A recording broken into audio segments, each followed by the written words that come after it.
Welcome to studios news బులెటిన్ల ముందుగా headlines. SEMICON India సదస్సు ప్రారంభించిన మోడీ.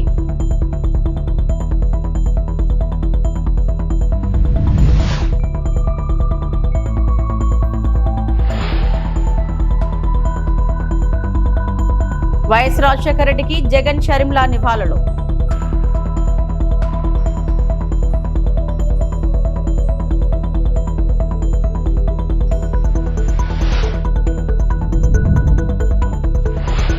రైతులకు కూలీ ఖర్చులు కూడా రావడం లేదు. ప్రభుత్వమే బ్లాక్ మార్కెట్ ను ప్రోత్సహిస్తుందన్న మాజీ ముఖ్యమంత్రి వైఎస్ జగన్.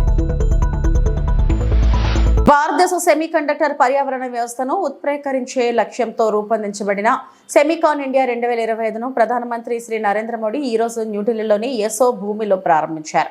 సభను ఉద్దేశించి ప్రసంగిస్తూ భారతదేశం మరియు విదేశాల నుండి సెమీకండక్టర్ పరిశ్రమ సీఈఓలు మరియు వారి సహచరుల ఉనికిని ప్రధానమంత్రి గుర్తించారు.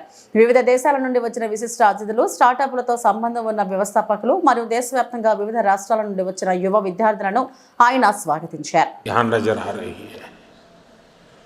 और ये जो कॉम्बिनेशन बना है उसका एक ही मैसेज है, द वर्ल्ड ट्रस्ट इंडिया.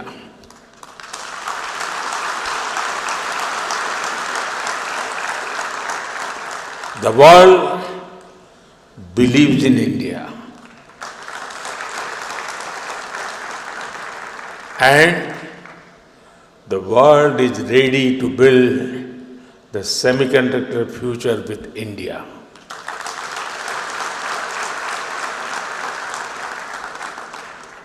मैं सेमिकॉन इंडिया में आए आप सभी महानुभावों का अभिनंदन करता हूं. आप सभी विकसित भारत की यात्रा में, आत्मनिर्भर भारत की यात्रा में हमारे बहुत ही इम्पोर्टेंट पार्टनर्स हैं. साथियों, कुछ दिन पहले ही इस साल के पहले क्वार्टर के जीडीपी नंबर आए हैं.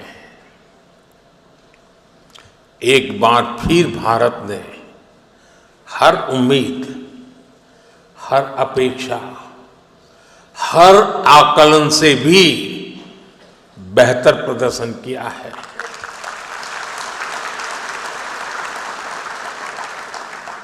एक तरफ जब दुनिया भर की इकोनॉमी में चिंताएं हैं,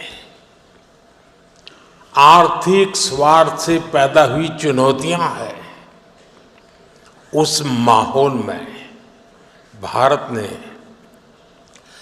7.8% की ग्रोथ हासिल करके दिखाई है. और ये ग्रोथ हर सेक्टर में है, मैन्युफैक्चरिंग, सर्विसेज, एग्रीकल्चर, कंस्ट्रक्शन. దివంగత ముఖ్యమంత్రి డాక్టర్ వైఎస్ రాజశేఖర రెడ్డి 16వ వర్ధంతి సందర్భంగా కడప జిల్లా వేంపల్లి మండలం ఇడుపులపాయలోని వైఎస్ ఘాట్ వద్ద జగన్ నివాళులు అర్పించారు. వైఎస్ సతీమణి విజయమ్మ, వైఎస్ భారతిరెడ్డితో పాటు ఇతర కుటుంబ సభ్యులు, జిల్లాకు చెందిన నేతలు హాజరయ్యారు. ఈ సందర్భంగా ప్రత్యేక ప్రార్థనలు నిర్వహించారు. సోదరుడు జగన్ వెళ్లిపోయాక ఇడుపులపాయలోని వైఎస్ ఘాట్ వద్దకు చేరుకున్న షర్మిల తండ్రికి నివాళులు అర్పించారు.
నిశ్శబ్దంగా ఉండమని మనవి చేస్తూ ఉన్నాను. ఉదయకాల సమయంలో ప్రియతమ నాయకులు, కీర్తిశేషులు మరియు సాక్షి శేషులైనటువంటి డాక్టర్ వైఎస్ రాజశేఖర రెడ్డి గారి యొక్క 16వ జ్ఞాపకార్థమై ఏర్పరచబడిన ఈ స్తుతి కూడికలో వచ్చిన వారందరికీ ఒక మనవి చేస్తున్నాను. నిశ్శబ్దంగా ఉండండి. మీ సెల్ ఫోన్స్ స్విచ్ ఆఫ్ మోడ్లో పెట్టుకోమని ప్రార్థిస్తున్నాను. అందరూ తలలు వంచి కళ్ళు మూసుకున్నట్లయితే ప్రార్థన చేసుకుందాం. ఎవరు అటు ఇటు చూడకుండా తలలు వంచి కళ్ళు మూసుకున్నట్లయితే ప్రార్థించుకుందాం. మహాగణుడ మహోన్నతుడు అయిన మా ప్రియ పరలోకమందున మా తండ్రి, ఆశ్చర్యకరుడ, ఆలోచనకర్త, నిత్యుడు ఒక తండ్రి, బలవంతుడైన దేవా, నీకే వందనాలు, స్తోత్రాలు చెల్లిస్తున్నాం. ఉన్నవాడ అనువాడనైన వాడానికి స్తోత్రాలు. రైతులకు కూలీ ఖర్చులు కూడా రావడం లేదంటూ ఆవేదన వ్యక్తం చేశారు వైసీపీ అధినేత మాజీ సీఎం వైఎస్ జగన్. కడప జిల్లా పర్యటనలో ఉన్న ఆయన వేంపల్లి మండలం తాళ్లపల్లిలో ఉల్లి పంటను పరిశీలించారు. అయితే ఉల్లి పంటకు గిట్టుబాటు లభించడం లేదంటూ మాజీ సీఎంకు మొరపెట్టుకున్న రైతులు దళారుల దోపిడీ చేస్తున్నారని ఆరోపించారు. ఈ సందర్భంగా వైఎస్ జగన్ మాట్లాడుతూ వైసీపీ హయాంలో 4,000 నుంచి 12,000 వరకు మద్దతు ధర ఇచ్చామని గుర్తు చేశారు. గ్రేడ్ బాగున్న 600 మాత్రమే క్వింటా అమ్ముతున్నారు. రైతులకు కూలీ ఖర్చులు కూడా రావడం లేదని వాపోయారు. రైతులతో ఈ ప్రభుత్వం ఆడుకుంటుందని మండిపడ్డ ఆయన, ఆర్బీకేల ద్వారా రైతులకు ఎరువులు ఎప్పుడూ అందుబాటులో ఉండేవి, కానీ ఈ ప్రభుత్వానికి కమిషన్ రాదని బ్లాక్ మార్కెట్ ను ప్రోత్సహిస్తుందని ఆరోపించారు. యావరేజ్ కి 300 నుంచి స్టార్ట్ అవుతా ఉందంట. అంటే యావరేజ్ 400 రూపాయలు 500 రూపాయలు కూడా గిట్టుబాటు రావడం లేదు రైతుకి. ఇది ఈ రోజు రైతు పరిస్థితి. దీనికి కూలి ఖర్చులు రావాలన్న కూలి ఖర్చులు కూడా రాని పరిస్థితులు ఈ రోజు రైతు వ్యవసాయం చేస్తా ఉన్నారు. రైతులకు ఇచ్చేవాళ్ళు సొసైటీలు, ఆర్బీకేలు ఇవన్నీ కూడా రైతులకు అందుబాటులో ఉండే కార్యక్రమం. ఈ రోజు సొసైటీలు లేవు, ఆర్బీకేలు లేవు. వీళ్ళ ద్వారా సప్లై చేస్తే గవర్నమెంట్ లో ఉన్న పెద్దలకు కమిషన్లు రావు అని చెప్పి బ్లాక్ మార్కెట్ దగ్గరుండి వీళ్ళే ఎంకరేజ్ చేస్తా ఉన్నారు. వీళ్ళే దళారీ వ్యవస్థను ప్రోత్సహిస్తా ఉన్నారు. వాళ్ళ దగ్గర నుంచి వీళ్ళే కమిషన్లు తీసుకుంటా ఉన్నారు. ఉల్లి దగ్గరనైనా అంతే, చీని అయినా అంతే, ఏ పంట అరటైనా అంతే, ఏ పంట మినుములు ఏ పంట వేసుకున్నా కూడా ఇదే పరిస్థితి. రేట్లు లేని పరిస్థితుల్లోనే రైతు వ్యవసాయం చేస్తా ఉన్నాడు. రైతుకు పెట్టుబడి సహాయం చూస్తామా అని అంటే ఈయన అన్నదాత సుఖీభవ 20,000 40,000 ఇస్తానని చెప్పినాడు. ఇంతవరకు ఇచ్చింది అది కోసమే. రైతులకు ఉచిత పంటల బీమా అని చెప్పినాడు. ఉచిత పంటల బీమా రైతులకు ఇంతకు ముందు ప్రభుత్వంలో వైఎస్ఆర్సీపీ ప్రభుత్వంలో అందుతా ఉన్న ఉచిత పంటల బీమా పూర్తిగా ఎగరగొట్టేసినాడు. లేదు సార్, ఆనియన్ ఎక్స్పోర్ట్ అడగండి సార్. ఎట్టి పరిస్థితిలోనూ రైతుల దగ్గర నుంచి కనీసం అంటే రైతులకు 2,500 రూపాయలు కనీసం అంటే ఇచ్చి రైతుల దగ్గర నుంచి కొనుగోలు చేసే కార్యక్రమం జరగాలి. జరిగిన తర్వాత ప్రభుత్వమే దీనికి బయట రాష్ట్రాలకు కానీ లేకపోతే రైతు బజార్లలో కానీ ఇంకో చోట కానీ పెట్టి అమ్ముకునే కార్యక్రమం చేయాలా. అంతే తప్ప నుంచి అసలు రైతులు గాలికి వదిలేసే కార్యక్రమం చేసేసి బయట పక్కన హెరిటేజ్ షాప్ లో ఎంత అమ్ముతున్నారు? ఇదే ఉల్లి 20-25 అమ్ముతున్నారు. ఇదే హెరిటేజ్ లో ఎంత అమ్ముతున్నారు? ఇదే హెరిటేజ్ లో వీళ్ళు అమ్మేది ఎంత రేట్ అమ్ముతారు? కేజీ 35 రూపాయలకు అమ్ముతారు. రైతుకి ఇచ్చేదేమో 6 రూపాయలు, 8 రూపాయలు. హెరిటేజ్ లో ఏమో 35 రూపాయలకి అమ్ముతున్నారు. మరి ఎందుకు ఇదే రైతుకు 25 రూపాయలన్నా కనీసం ఇచ్చి కూడా 35 రూపాయలకి అమ్ముకోవచ్చు కదా. ఒక లాభాలు మత్తు పదార్థాల గుర్తింపులో శిక్షణ పొందిన స్లీపర్ డాగ్స్ పనితీరు అద్భుతంగా ఉందని హోంమంత్రి అనిత అన్నారు. మంగళగిరిలో 6వ బెటాలియన్ ప్రాంగణంలో 22వ బ్యాచ్ పాసింగ్ అవుట్ పెరేడ్ నిర్వహించారు. కార్యక్రమంలో ముఖ్య అతిథిగా హోంమంత్రి అనిత, డీజీపీ హరీష్ కుమార్ గుప్తా పాల్గొన్నారు. ఈ సందర్భంగా పోలీస్ జాగిరాల ప్రదర్శన, విన్యాసాలు ఆకట్టుకున్నాయి. ప్రస్తుత జాగిరాల ప్రదర్శన క్రమశిక్షణ చూసి తనకు ఆశ్చర్యం కలిగిందని హోంమంత్రి అనిత అన్నారు. అన్ని నోరున్న మనం ఒక మనిషిని కంట్రోల్ చేయాలంటే చాలా కష్టమైన పరిస్థితి నుంచి నోరు లేని మూడు జీవాలకి 9 months ట్రైనింగ్ ఇవ్వటం, వాటిని మన భద్రత విషయంలో వాళ్ళందరినీ కూడా పాల్పంచుకునే అవకాశాలు కల్పించడం నిజంగా ఎందుకు చెప్పాలంటే ఒక పెద్ద బిగ్ టాస్క్. ఆ టాస్క్ ని పూర్తి చేసుకొని పాసింగ్ అవుట్ పరేడ్కి చేసిన కేనైన్ హ్యాండర్స్ కి ప్రత్యేకంగా నేను అభినందనలు తెలియజేసుకుంటున్నా. ఎందుకే తెలిసి మన ప్రభుత్వ లక్ష్యం, ఎందుకంటే లాస్ట్ నుంచి మనం ఇక్కడ గవర్నమెంట్ లోకి ఎన్డీఏ కూటమి అధికారంలోకి వచ్చిన తర్వాత పెద్ద ఛాలెంజ్ ఏంటంటే యువత ముఖ్యంగా ఈ భవిష్యత్తు నాశనం చేసుకునే పరిస్థితి, మాదక ద్రవ్యాలకు అలవాటు పడిపోయి యువత భవిష్యత్తు నాశనం చేసుకునే పరిస్థితి ఈరోజు మాదక ద్రవ్య రహిత ఆంధ్రప్రదేశ్ గా ఒక లక్ష్యం పెట్టుకొని ఆ లక్ష్య సాధన దిశగా ఈరోజు అడుగులు ముందుకేసే పరిస్థితి. ఇక్కడ మీకు ఒక విషయం చెప్పాలి, ఎస్పెషల్లీ ఎందుకంటే నేను ఇంత చాలా ఇక్కడ వెయిటింగ్ అండ్ చాలా నేను ఇక్కడికి వచ్చిన తర్వాత కమిటీ చూసిన తర్వాత ఆ రోజు పోలీస్ సిబ్బంది నాకు చెప్పిన మాట వాస్తవం సంగతి గుర్తొచ్చింది. ఎందుకంటే నేను మూవీగా ప్రమాణీకరణ చేసిన తర్వాత ఫస్ట్ టైం విశాఖపట్నంలో ఈ కార్యక్రమానికి హాజరైన మన రివ్యూ చేసుకునేటప్పుడు నేను జనరల్ గా అడిగాను, మన త్రికోణ ఎన్నున్నాయండి అని అడిగితే ఓన్లీ 1 ఉంటుందని విశాఖపట్నం రేంజ్ లో అని చెప్పి చెప్పడం జరిగింది. నేను జనరల్ గా అడిగాను, అంటే నాకు ఈ డిపార్ట్మెంట్ అనేది అప్పుడు కొత్త ఇంకా తెలియదు కాబట్టి నేను జనరల్ గా అడిగినప్పుడు ఏంటంటే ఇప్పటికీ కూడా మనం త్రికోణాల్సిన ఆధారపడాల్సిన అవసరం వచ్చింది, టెక్నాలజీ పెరిగింది కదా అంటే ఒక పోలీస్ ఆఫీసర్ ఆ రోజు సిటీ గారు కూడా నాకు చాలా క్లియర్ గా చెప్పారు, త్రికోణాలు చేసినంత పని టెక్నాలజీ కూడా చేయలేదండి. మనకి ఏదైనా మానవ విషయాలు మనం పట్టుబట్టాలి అంటే కనుక మీరు ఎంత టెక్నాలజీ తీసుకొచ్చినా ఎంత స్కానర్స్ తీసుకొచ్చినా పట్టనేది 4-5 ర్యాపర్స్ ఏదైతే వాళ్ళకి ఎక్కడో లోపల ఎక్కడో దాచిపెట్టినా కూడా ఓన్లీ శ్రీపటాలు ఒక్కటే కనిపెట్టగలదండి. నేను ట్రైనింగ్ ఇచ్చిన తర్వాత నిజంగా చాలా ఆశ్చర్యం చేస్తాను. రీసెంట్ గా నేను పాడేరు ఒక కార్యక్రమానికి అందరం కూడా వెళ్ళినప్పుడు అక్కడ నాకు వాళ్ళు డిమో కూడా చేసి చూపించారు. ఒక గాంజా తీసుకొచ్చి వాటిని ఎక్కడో దూరంగా పెట్టి ఎక్కడో దగ్గర పెడితే అవి చాలా చక్కగా వచ్చి ఆ ప్లేస్ దగ్గరకు వచ్చి ఆ వాసన చూసి డిటెక్ట్ చేసే పరిస్థితి. అంటే వీళ్ళు ట్రైనింగ్ కానీ వాటి మధ్యన స్కాన్లర్స్ జాగ్రత్తకి మధ్యన ఉన్న కోఆర్డినేషన్ కానీ డైలీ వాళ్ళ రొటీన్ ఇష్యూస్ లో కూడా వాళ్ళు ఎంత జాగ్రత్తలు పాటిస్తారన్న సంగతి ఆ రోజు నాకు అర్థమైంది. అట్ ద సేమ్ టైం ఈ రోజు మనందరికీ కూడా జాగ్రత్త అనేది ఒక రక్షణ కవచం నిజంగా చెప్పాలంటే, ఎందుకంటే ఎక్కడికైనా వెళ్ళినా కూడా శక్తి పథకం మహిళా సాధికారతకు ప్రతీకగా నిలుస్తుందని ఎమ్మెల్యే బండారు సత్యానందరావు వ్యాఖ్యానించారు. రావులపాలెంలో సోమవారం జరిగిన స్త్రీశక్తి విజయోత్సవ సభలో పాల్గొని జ్యోతి ప్రజ్వలన చేసి ఎన్టీఆర్ చిత్రపటానికి పూలమాలలు వేసి నివాళులు అర్పించారు. తదుపరి ముఖ్యమంత్రిగా చంద్రబాబు నాయుడు తొలిసారిగా ప్రమాణ స్వీకారం చేసి నేటికి 30 సంవత్సరాలు గడవడంతో కేక్ కట్ చేసి వేడుకలు జరిపారు. అనంతరం ఆయన సభలో మాట్లాడుతూ 3 లోకాలలో తొలి పూజలు అందుకునే ఆదిదేవుడు గణపతిని సృష్టించింది పార్వతీ మాతేనని, మహిళలంటేనే శక్తికి ప్రతీకలని కొనియాడారు. ఒక కుటుంబం ఉన్నత స్థితికి చేరింది అంటే ఆ కుటుంబాన్ని తీర్చిదిద్దడంలో ముఖ్య పాత్ర పోషించేది మహిళలేనన్నారు. ముఖ్యమంత్రి చంద్రబాబు సతీమణిగా ఐటీ మంత్రి నారా లోకేష్, మాతృమూర్తి నారా భువనేశ్వరమ్మ కృషితో హెరిటేజ్ సంస్థ దేశంలోనే ఉన్నత స్థాయికి వెళ్లిందని అన్నారు. నారా లోకేష్ స్టోన్ఫోర్డ్ యూనివర్సిటీలో చదువుకున్న మహిళలను ఎంతగానో గౌరవిస్తున్నారన్న దానికి కారణం భువనేశ్వరమ్మ పెంపకమేనని కొనియాడారు. మహిళా శక్తి ఉచిత బస్సు ప్రయాణం అనేది మహిళలకు ఆర్థిక సామాజిక పురోగతి కల్పించడానికి ముఖ్యమంత్రి నారా చంద్రబాబు నాయుడు రాష్ట్రంలో సోదరీమణులకు ఇచ్చిన వరంగా పేర్కొన్నారు. కానీ విని ఎరుగని రీతిలో స్త్రీశక్తి పథకం సూపర్ సక్సెస్ అయిందని వ్యాఖ్యానించారు. ఈ పథకం అమలుకు ముందు ఎంతో మంది ఎన్నో రకాలుగా విమర్శించారని, మన నియోజకవర్గంలోని మాజీ ఎమ్మెల్యే బస్సు ఎక్కి ఉచిత బస్సు తుస్సు అని సర్కస్ ఫీట్లు చేశారని గుర్తు చేశారు. మరికొంతమంది జిల్లాకే ఉచిత బస్సు ప్రయాణం పరిమితం చేస్తారని ప్రచారం చేశారని, అయితే వారందరి నోరులు మూయించేలా మహిళలకు అధిక ప్రాధాన్యత ఇవ్వాలనే ఉద్దేశంతో చంద్రబాబు నాయుడు నా సోదరీమణులు రాష్ట్రమంతా ఉచితంగా తిరగాలని ఈ స్త్రీశక్తి పథకాన్ని అమలు చేశారన్నారు. వాడపల్లి దేవస్థానానికి వెళ్లే బస్సులకు కూడా మహిళలకు ఉచిత ప్రయాణం కల్పించామన్నారు. చంద్రబాబు గారి నాయకత్వం, చంద్రబాబు నాయుడు గారి నాయకత్వం, చంద్రబాబు నాయుడు గారి నాయకత్వం, చంద్రబాబు నాయుడు గారి నాయకత్వం వేస్తా ఉన్నారు.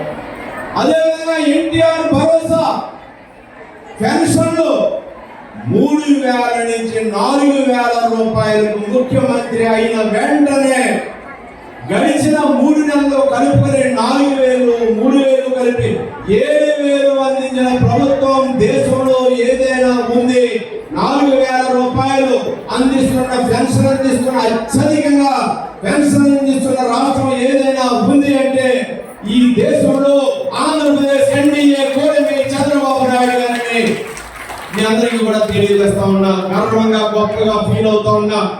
4,000 రూపాయలు పెన్షన్ అనేది ఎక్కడ ఏ రాష్ట్రంలోనూ కూడా ఏ రాష్ట్రంలో ఇవ్వడం లేదు. అది మీరు గమనించాలని కోరుతా ఉన్నారు. అదేవిధంగా ఉద్యోగాలు మెగా డిఎస్సి కింద 16,437 మందికి ఉద్యోగాలు ఇస్తా ఉన్నారు. అన్నా క్యాంటీన్ కింద 5 రూపాయలకి భోజనం పెడతా ఉన్నారు. పేదవాడికి అన్నా క్యాంటీన్ లేకుండా గత ప్రభుత్వం చేస్తే 5 రూపాయలకి భోజనం ఈనాడు అందిస్తా ఉన్నారంటే పేదవాడి పట్ల ఈ ప్రభుత్వం ఏ విధంగా.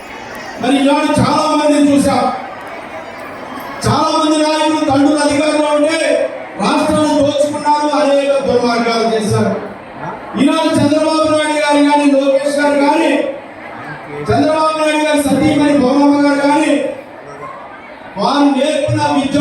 గారు లోకేష్ గారు మహిళల పట్ల ఎంతో గౌరవభావంతో వ్యవహరిస్తూ వారి అభివృద్ధికి పాటుపడతా ఉన్నారు అని మీకు తెలియజేస్తా ఉన్నాం. ఒక మహిళ అభివృద్ధి చెందితే కుటుంబం ఏ విధంగా బాగుపడుతుందని ఎవరో ఉదాహరణ లేదు. చంద్రబాబు నాయుడు గారి కుటుంబం చాలు. హెరిటేజ్ పాలడయ్యి బ్రాహ్మణి గారు అంటే లోకేష్ గారి భార్య బాలకృష్ణ గారి అమ్మాయి, లేదా భువనేశ్వర్ గారు చంద్రబాబు నాయుడు గారు సతీమణి, వారి వల్ల చెందే పరిస్థితి వచ్చిందంటే మహిళల్ని ఈనాడు కాదు ఇంటిలో నుంచే మహిళలందరూ కూడా పారిశ్రామికవేత్తలుగా చేసిన నాయకుడు ఎవరైనా ఉన్నారు అంటే అది చంద్రబాబు నాయుడు గారిని తెలియజేస్తా ఉన్నారు.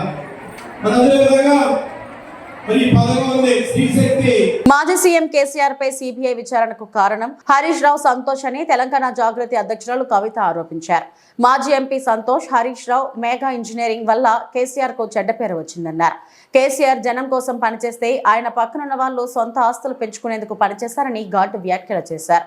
హరీష్ రావు, సంతోష్ తనపై ఎన్నోసార్లు కుట్రలు చేశారన్న కవిత తనపై ఏం మాట్లాడినా నోరు మెదపలేదన్నారు. ఈ రోజు కేసీఆర్ బిడ్డగా తానెంతో బాధపడుతున్నానన్నారు. కూడా హైదరాబాద్ ప్రజలు నీళ్ళు సాగుతున్నది ఆ నిజాం ఆదర్శం, ఆ నిజాం స్ఫూర్తి అని కేసీఆర్ గారు చాలా సందర్భాలలో చెప్పిండ్రు. ఇవాళ కాళేశ్వరం కడితే నేను చెప్తున్నా గ్యారంటీగా ఇంకా 200 సంవత్సరాల తర్వాత కూడా తెలంగాణ బిడ్డలు కేసీఆర్ గారిని తలుచుకుంటారు. అటువంటి గొప్ప ప్రాజెక్టు కాళేశ్వరం ప్రాజెక్టు. ఆ ప్రాజెక్టు డెప్త్ అర్థం కాక, తెలంగాణ భౌగోళిక స్వరూపం మీకు అర్థం కాక, మీకు తెలంగాణ పట్ల అవగాహన లేక, కేసీఆర్ గారికి ఉన్న నాలెడ్జ్, ఆయన ఎక్స్పీరియన్స్, ఆయన ఉమ్మడి ఆంధ్రప్రదేశ్లో ఆయన అనుభవించినటువంటి వివక్ష, నిన్న పొద్దు నుండి సాయంత్రం వరకు అసెంబ్లీలో కేసీఆర్ గారిని ఎన్ని అనరాని మాటలు అన్నారు, వింటుంటే గుండె తరుక్కపోతా ఉంది. ఎందుకోసం అనాలి అన్ని మాటలు కేసీఆర్ గారిని? కేవలం రాజకీయ లబ్ధి పొందడానికి మాత్రమే, అంతకుమించి ఏమీ లేదు. ఇదే రేవంత్ రెడ్డి గారు అంతకుముందు ఒక టీవీ ఇంటర్వ్యూలో చెప్పారు, కేసీఆర్ గారికి పైసల మీద ఆశ లేదు, పాపం ఆయనకు మీటింగ్ పెట్టాలంటే కూడా పైసలు ఎప్పుడు కావాలంటే అప్పుడు చూస్తారు ఎక్కడున్నాయని, కానీ అప్పటిదాకా ఆలోచన కూడా చేయరని. మరి అటువంటి కేసీఆర్ గారి మీద ఇంత కుట్రపూరితంగా అభాండాలు ఎందుకు వేస్తున్నారు? వేసేటటువంటి అవకాశం ఎవరిచ్చారు అన్నది కూడా ఇవాళ బీఆర్ఎస్ పార్టీ శ్రేణులు కూడా ఆలోచన చేయాలి, తెలంగాణ ప్రజలు కూడా ఆలోచన చేయాలి. ఎందుకోసం వస్తుంది కేసీఆర్ గారికి అవినీతి మరక ఎవరి వల్ల అంటింది అలా? అది ఆలోచన చేసుకోవాలి కదా మనం కూడా.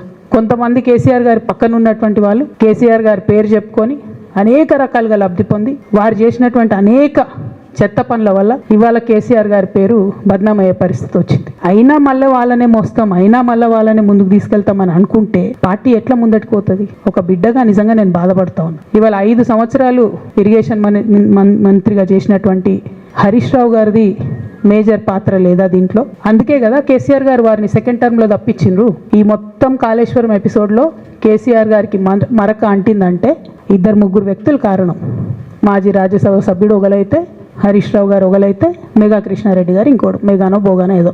ఈ పెద్ద పెద్ద కాంట్రాక్టర్లు అందరితో కుమ్మక్కై కేసీఆర్ గారు ప్రజల కోసం ఆలోచన చేస్తే, నీళ్ల కోసం ఆలోచన చేస్తే, వీళ్ళు సొంత వనరుల కోసం, డెవలప్మెంట్ కోసం, ఆస్తులు పెంచుకోవడం కోసం ఆలోచన చేసి ఇవాళ మీ వల్ల రేవంత్ రెడ్డి లాంటి వ్యక్తి కేసీఆర్ గారిని చేయెత్తి చూపించి కేసీఆర్ గారి మీద సిబిఐ ఇవాళ నేనేస్తా అని చెప్తున్నాడంటే కారణం ఎవరు దీనికి? నేను భరించిన.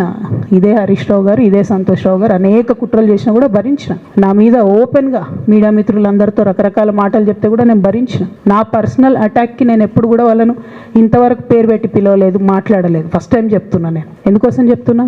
నందమూరి బాలకృష్ణకి ప్రతిష్టాత్మక golden world book of records award లభించిన సందర్భంగా సూపర్ స్టార్ రజనీకాంత్ ఆయనను అభినందించారు. ఫ్లూటు, జింక ముందు ఊదు వంటి పంచ్ డైలాగులను బాలకృష్ణ మాత్రమే చెప్పగలరని ప్రశంసించారు.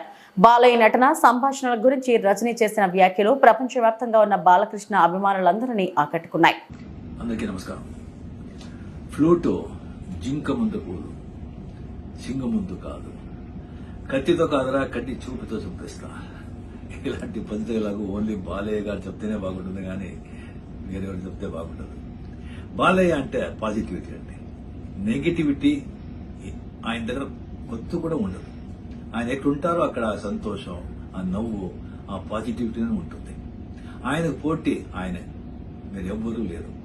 బాలయ్య గారి పిక్చర్ బాగా ఆడుతుందంటే ఆయన అభిమానులు మాత్రం కాదు, అందరు ఆర్టిస్ట్ అభిమానులు సంతోషపడతారు. అది ఆయన స్ట్రెంత్. ఇప్పుడు ఆయన వచ్చి సినిమా ఇండస్ట్రీలో 50 years కంప్లీట్ చేస్తుంటారు. దానికి నా అభినందనలు. ఆయన వచ్చి ఇంకా సినిమా ఇండస్ట్రీలో ఇలాగే యాక్ట్ చేస్తూ పాజిటివిటీ స్ప్రెడ్ చేస్తూ సంతోషంగా 75 years కంప్లీట్ చేయాలని ఆ దేవుడితో ప్రార్థిస్తాను. I love you Balayya. CM Revanth Reddy రోజు రోజుకి తన స్థాయిని తగ్గించుకునేలా మాట్లాడుతున్నారని బీఆర్ఎస్ నేత కేపీ వివేకానంద విమర్శించారు. తెలంగాణ భవన్లో మాజీ మంత్రి వేముల ప్రశాంత్ రెడ్డితో కలిసి మాట్లాడిన వివేకానంద ఫిరాయింపులపై కాంగ్రెస్ అగ్రనేత రాహుల్ గాంధీ చెబుతున్న మాటలకు సీఎం రేవంత్ రెడ్డి చేతలు విరుద్ధంగా ఉన్నాయని దుయ్యబట్టారు.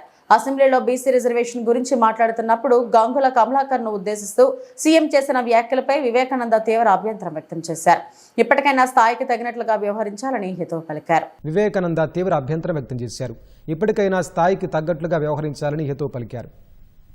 నమ్మండి, నేనున్నా కదా, మంచి చెడ్డ అన్ని చూసుకుంటా అని అసెంబ్లీ వేదికగా ఆన్ రికార్డ్ మా సభ్యులని అంటే ఏ రకంగా మభ్యపెట్టడానికి ప్రయత్నం చేస్తున్నారో మనం చూసినాం.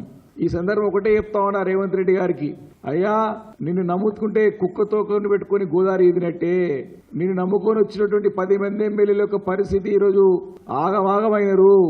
వారందరూ కూడా ఈరోజు మనస్తాపం పడుతా ఉన్నారు, ఇబ్బంది పడుతా ఉన్నారు. చెట్టుకోడు గుట్టకోడు అయిండు. నిన్ను నమ్మే పరిస్థితి ఎక్కడా లేదు. ఈరోజు తెలంగాణ రాష్ట్రంలో ప్రజలు కూడా నిన్ను నమ్మే పరిస్థితుల్లో లేరు. కాబట్టి అసెంబ్లీ వేదికగా ఈ మాటల్ని బీఆర్ఎస్ పార్టీ తీవ్రంగా పరిగణిస్తూ ఉంది. సిపిఐ ఆధ్వర్యంలో నిరసన కార్యక్రమం. అన్నమయ్య జిల్లా రాయచోటి మున్సిపాలిటీ పరిధిలోని అర్హులైన పేదలందరికీ నివాస ఇంటి స్థలాలను మంజూరు చేయాలని రాయచోటి నియోజకవర్గం సిపిఐ కార్యదర్శి సిద్దిగళ్ల శ్రీనివాసరావు నిరసన తెలిపారు. రాయచోటిలోని స్థానిక 11వ వార్డు సచివాలయం ఎదుట నిరసన కార్యక్రమం చేపట్టారు. ఈ సందర్భంగా వారు మాట్లాడుతూ కూటమి ప్రభుత్వం ఎన్నికల హామీని నెరవేర్చి పేదలకు ఇళ్ల స్థలాలకు ఇవ్వాలని వారు డిమాండ్ చేశారు. కార్యక్రమంలో ఏపీ మహిళా సమైక్య జిల్లా కార్యదర్శి సుమిత్ర పాల్గొన్నారు. కూటమి ప్రభుత్వం ఎన్నికల హామీలో భాగమైన నివాస స్థలాలను అర్హులైన పేదలందరికీ నివాస స్థలాలు, అర్హులైన పేదలందరికీ ఇళ్ల స్థలాలు, అర్హులైన పేదలందరికీ ఇళ్ల స్థలాలు. కూటమి ప్రభుత్వం ఎన్నికల హామీలో భాగమైన నివాస స్థలాలను అర్హులైన పేదలందరికీ నివాస స్థలాలు, అర్హులైన పేదలందరికీ నివాస స్థలాలు. సిపిఐ అర్హులైన పేదలందరికీ నివాస స్థలాలు, అర్హులైన పేదలందరికీ ఇళ్ల స్థలాలు. కూటమి ప్రభుత్వం ఎన్నికల హామీలో భాగమైన నివాస స్థలాలను వెంటనే అర్హులైన పేదలందరికీ ఇళ్ల స్థలాలు, అర్హులైన పేదలందరికీ ఇళ్ల స్థలాలు. కూటమి ప్రభుత్వం ఎన్నికల హామీలో భాగమైన నివాస స్థలాలను అర్హులైన పేదలందరికీ నివాస స్థలాలు, అర్హులైన పేదలందరికీ నివాస స్థలాలు.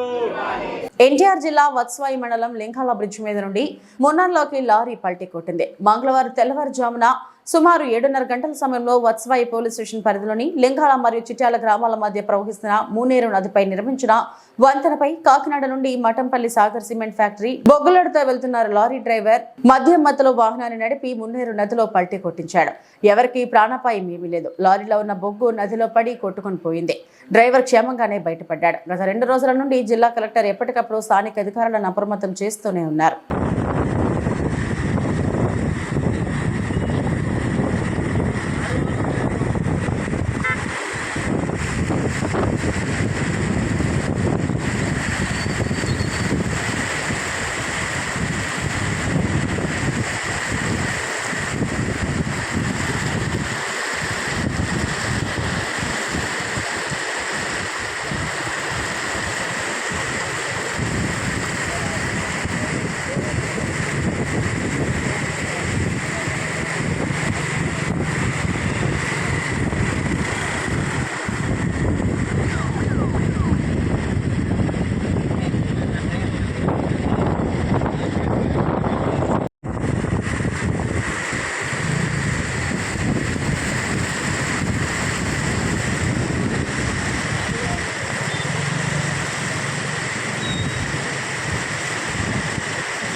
ఇవే ఇప్పటివరకు నా బులెటిన్ అప్డేట్స్. నమస్తే.